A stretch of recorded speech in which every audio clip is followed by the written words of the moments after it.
Hello and good day. I am Lionel Sanchez, and for this lecture, I am going to um, discuss about professional practice in design, specifically on the intellectual property of design. So, industrial design is quite unique because it is where a form meets a function, and let me try to begin with this sort of like provocation that industrial design is quite legally uncomfortable. It is because it sits between art and engineering. It is neither purely expressive nor purely functional. And because of that, it triggers multiple intellectual property regimes all at once. An industrial product typically possesses an aesthetic form, uh, functional utility, mass producibility, and commercial identity, and possible also technical innovation. And each of these characteristics corresponds to a different legal protection. So this is where the complexity begins in industrial design. So the moment a design becomes reproducible, the moment it becomes scalable and marketable, it stops being just an object already, and it becomes a legal asset. The intellectual property landscape for designers. Most design disciplines operate within a relatively clear IP category. Like, for example, in the case of graphic design, typically it deals with a copyright and trademark. Fine art relies primarily on copyright. Engineering leans on patents. Industrial design, however, lives in the uncomfortable middle. A single product may involve, like, for example, a copyright for the sketches that a designer does, a patent for a specific type of mechanism that a design may possess, a industrial design registration for the appearance of the product, the trademark for the branding, and this sort of like layered exposure is what makes industrial design legally sophisticated. So you are not just protected by one system for intellectual property, you are also navigating several simultaneously.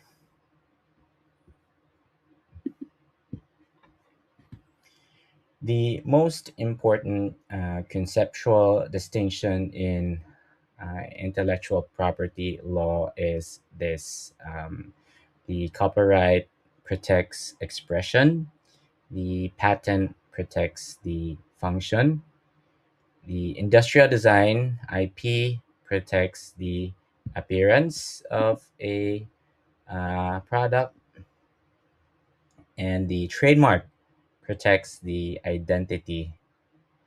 Using the ergonomic desk lamp example here, you see on the screen, the sketch is protected by the copyright of the sketch of the lamp. Is protected by the copyright. The hinge mechanism also may be patented if it is unique. The curved outer shell may qualify for the industrial design registration for its uniqueness, and the brand name is protected through the trademark. So it could be your uh, eponymous brand name, or the name of your studio could be protected by a brand name with a trademark. And if you confuse these categories, you either overestimate or you underestimate your rights as a designer. So, being professionally mature requires knowing the difference of these four types of intellectual property.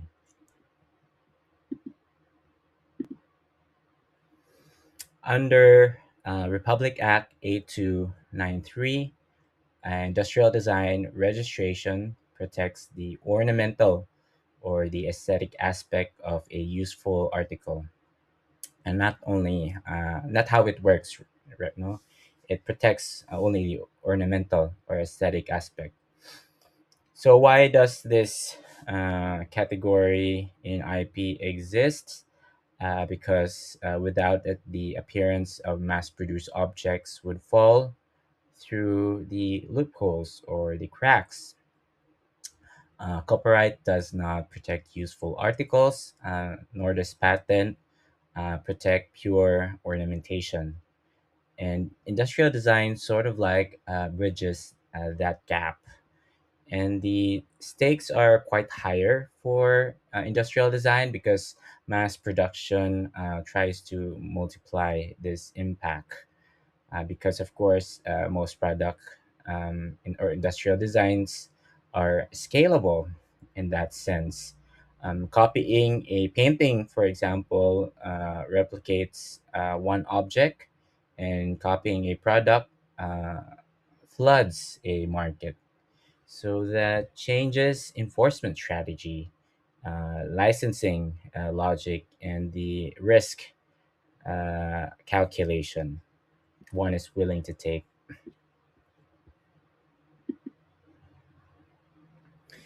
There is a long standing principle in copyright law, and that is you cannot monopolize functional objects through copyright alone.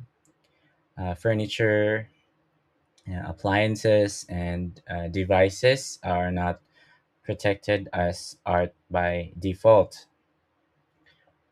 Only separable artistic features may be protected. So if you have a decorative element that can be conceptually separated from the function, it may qualify for copyright. If not, it does not. So this is why industrial designers must document ornamental features carefully. Graphic designers rarely face this constraint, but industrial designers constantly do.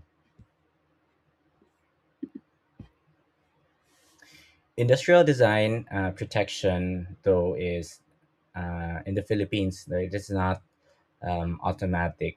You must file with the IPOFIL, or the Intellectual Property Office of the Philippines.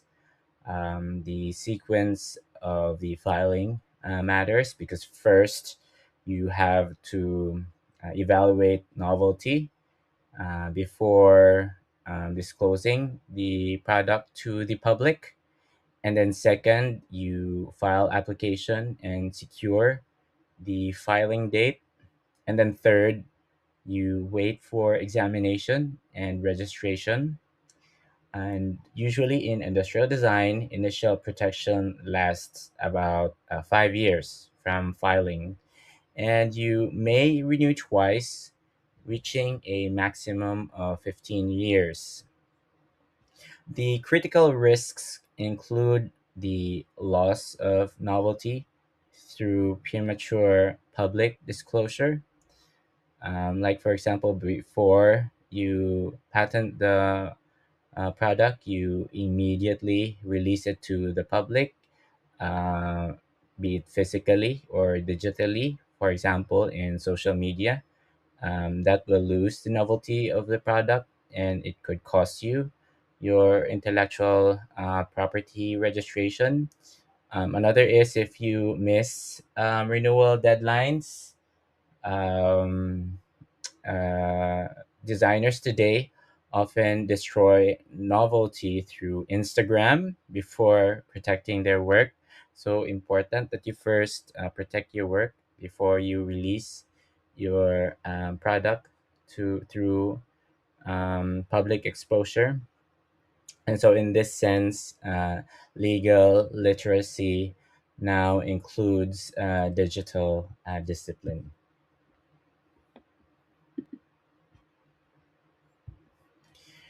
Product development is rarely solitary because it involves key stakeholders like designers, engineers, it involves manufacturers, investors, and brand managers.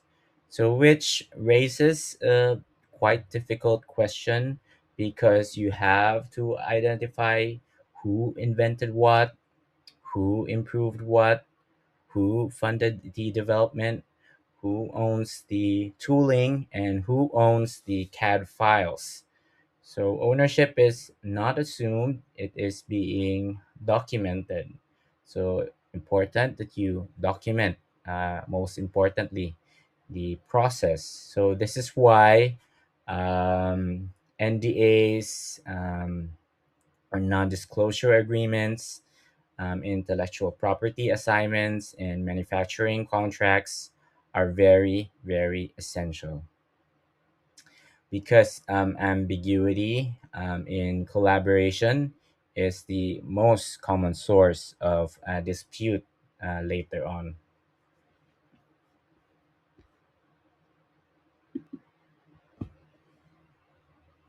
So let's try to synthesize the timeline differences.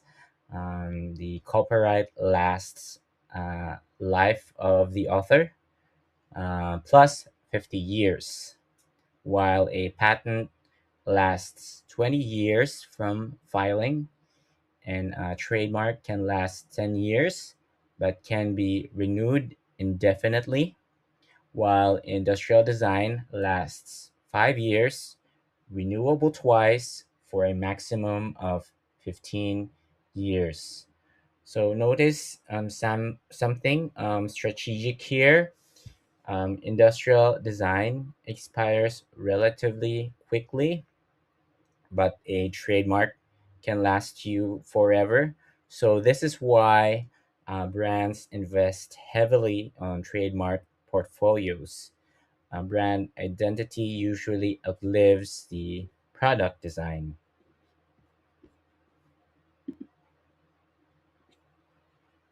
So, in summary, these are the things that you need to remember.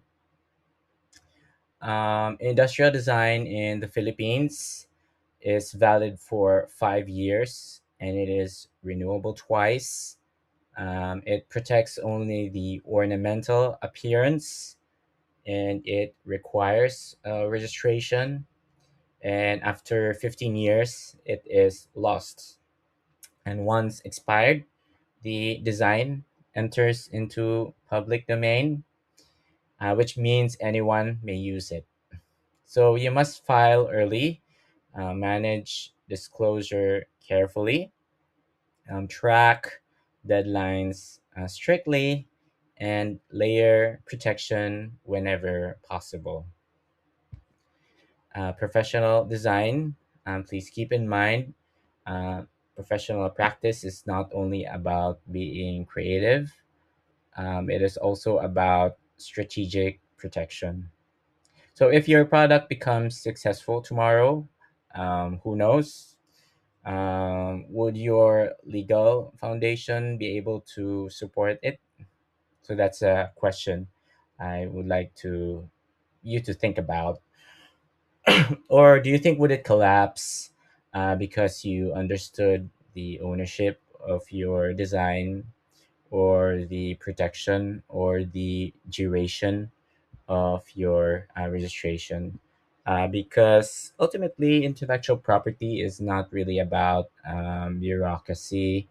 It is the invisible architecture that sustains the design innovation. So, thank you very much for listening, and I hope you have a wonderful day ahead. So, please try to consider intellectual property, its concepts and legalities when you design in the future. Goodbye.